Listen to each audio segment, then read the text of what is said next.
নিয়োগের দাবিতে এবার ধর্মতলায় নার্সদের অবস্থান বিক্ষোভ। অভিযোগ 2 বছরের বেশি নিয়োগ বন্ধ, অথচ 20,000-এর বেশি প্রশিক্ষিত নার্স পাশ করে নিয়োগের অপেক্ষায় আছেন। শেষে যাদের নিয়োগ করা হয়েছে তাদেরকেও বিভিন্ন জায়গায় বদলি করা হয়েছে, ফলে হাসপাতালের ওয়ার্ডে নার্সদের ঘাটতি একই রয়ে গেছে। এর প্রতিবাদে আজ দিনভর ধর্মতলায় রানী রাসমণি অ্যাভিনিউ নার্সেস কমিউনিটির তরফে অবস্থান বিক্ষোভ চলবে। এরপর স্বাস্থ্য ভবনে গিয়ে ডেপুটেশন দেওয়ার পরিকল্পনা আছে বিক্ষোভকারীদের। চুপ করে আর থাকবো কত, বেকার বাড়ছে শত শত। চুপ করে আর থাকবো কত, বেকার বাড়ছে শত শত।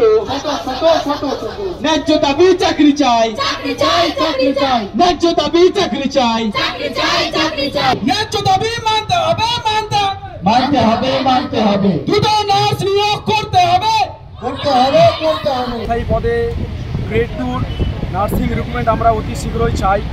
দীর্ঘদিন ধরে আমরা বসে রয়েছি। 2022 সালে লাস্ট রিক্রুটমেন্ট হয়েছে, তারপরে ব্যাচের পর ব্যাচ বেরিয়ে যাচ্ছে।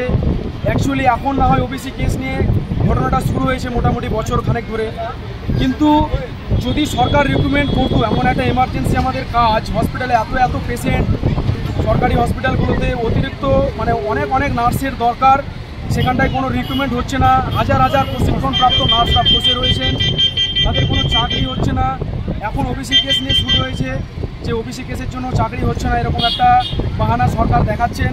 অ্যাকচুয়ালি এই চাকরিটা বা নার্সিং রিক্রুটমেন্টটা ওবিসি কেস হয়ে যাওয়া, ওবিসি কেস শুরু হওয়ার আগে হয়ে যাওয়া উচিত ছিল, কিন্তু হয়নি। দীর্ঘ অপেক্ষার অবসান করে আমরা আর না থাকতে পেরে আমরা পথে নামতে বাধ্য হয়েছি।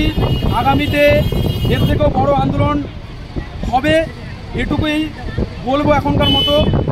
এখন আমরা যতটুকু পেরেছি সমাবেশ করেছি, এরপরে কিন্তু আরও বৃহত্তর আন্দোলন হবে। আমরা কিন্তু আবারও পথে নামবো।